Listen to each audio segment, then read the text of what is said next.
Hey everybody, I am at Fort Bluff, Utah. I'm here to visit this place that 250 Mormon followers came to settle or colonize. First thing I wanted to show you is this monument to John Taylor. He was a president of the Latter-day Saints. And as you can see here, he was a colonizer. So I guess he's referred to by many things, but a colonizer because this bluff exists on what was native country. But anyway, I want to tell you a little bit about their trip here and show you their settlement. So let's go. So one of the reasons why I'm here is because I'm passing through. I'm heading toward the Navajo and Hopi reservations. And I'm hoping that I'll get to film down there. It's going to depend on whether I have permission. I want to be respectful. It's a completely different nation. Or the reservations, but they have their own rules and regulations, and they've been abused and exploited in the past. And so who knows if I'll be able to do that. But let's show you around. Quite a few people who lived here, and you can see these little monuments show the names. So they call them the Hole in the Rock Pioneers because there was a place that they came through that was called Hole in the Rock, and it was really difficult for them to come through. So you can see that there was these little cabins, and everybody lived there and had a common area, and I'll show you some of those cabins in a minute. But the town of Bluff is still here, and there are quite a few people who live here. Not many, if any, are descendants of the original people. They dispersed into the region.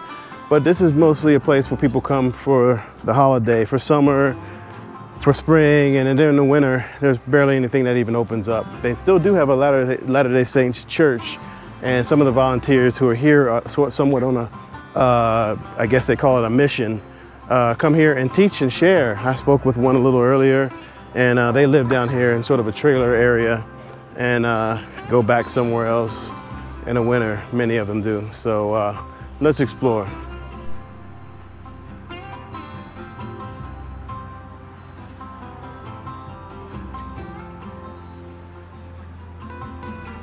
They have to have some ways of supporting themselves here in the fort. So we have some baking, and inside this is a visitor center, and they have a lot of volunteers that come in and kind of tell you about the place a little bit.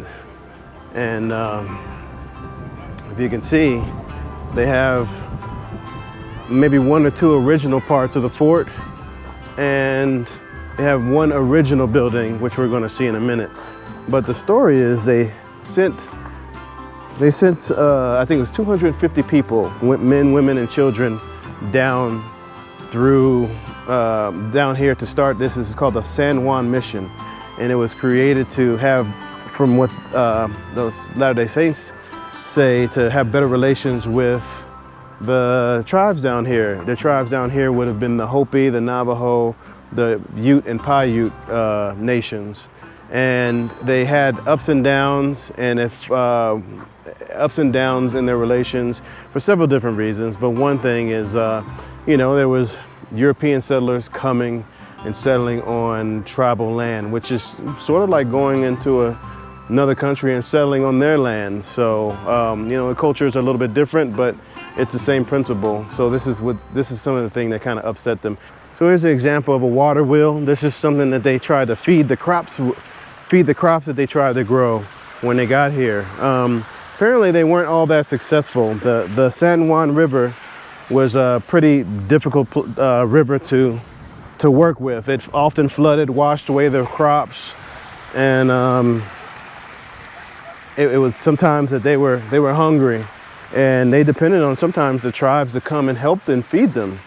And I think from what I understand, some of the tribes like the Navajo would come and visit, and if you fed them and sent them away with flour, you can maintain good relations with them.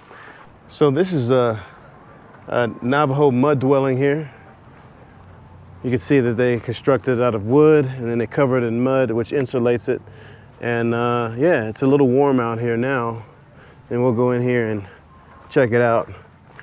And as soon as you walk through the door, there is a noticeable difference in temperature. It's cooled down. You can see the little spots for people to sleep and hang out and do their thing. You can picture back in the day, you know, you got the baby here, maybe a mother sitting here and weaving, or, you know, making some clothes or something like that. And you have somebody over here with the making food, and you have the stove and different things that people could be doing. And this is just where they lived. So, yeah.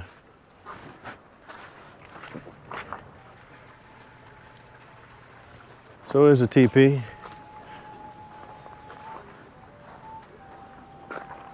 Take a look at what this looks like here. Not as big.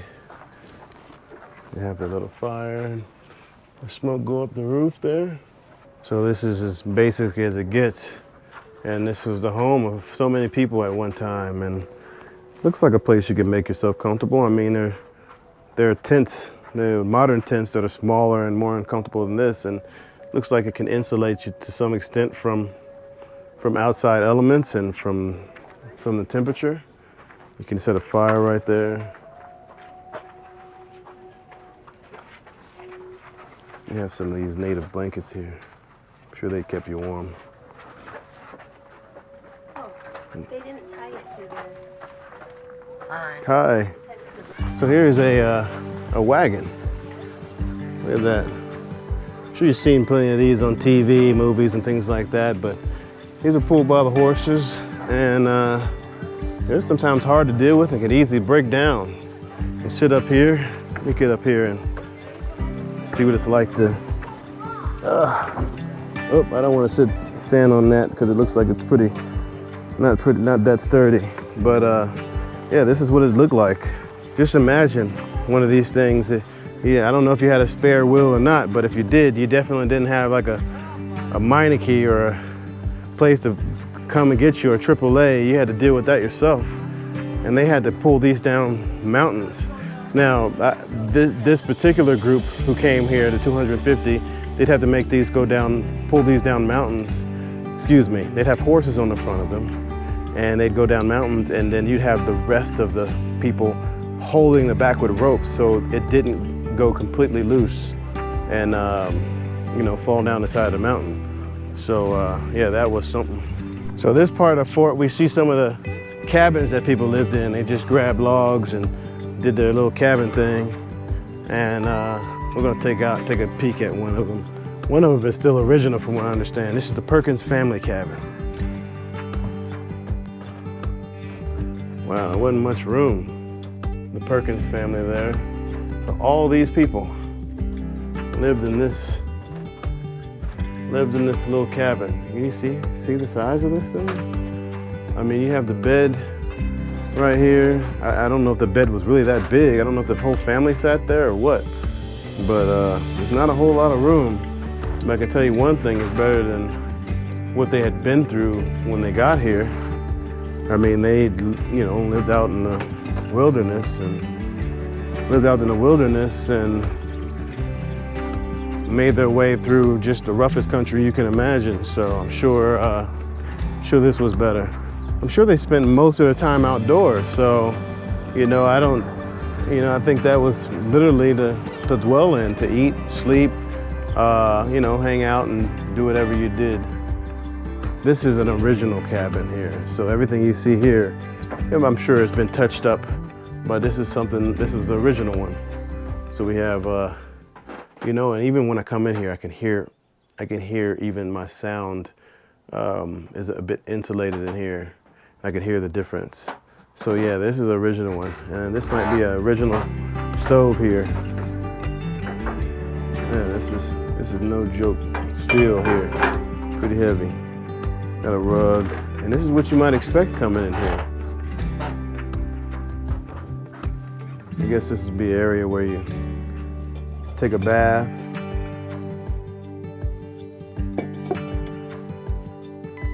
You have your light, you probably have, you didn't have electricity obviously then, so you have a candle, and yeah, this is it here. And then I think you'd have a barn. And come to think of it, you know, that cabin wasn't as big.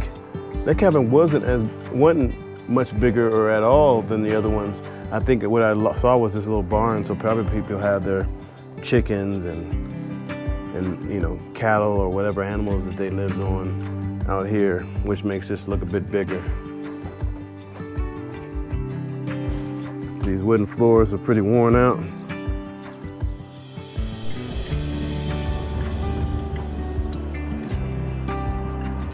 Over here you got the little trough here for animals to drink out of.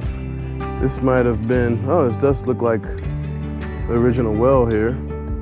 It probably was a lot deeper back then. You get some water from deep underground. Took a lot of work. Now, you know, people will probably have their opinions about the religious aspect of people who came down here, but it took a lot of determination to come down here and do all the work that you had to do. I mean, this is hard work. And I know probably most people nowadays wouldn't be willing to do all that work. But you know, I guess we're lucky to live in a society where we don't have to, well, many of us anyway. So here's some farming equipment used by some of the settlers.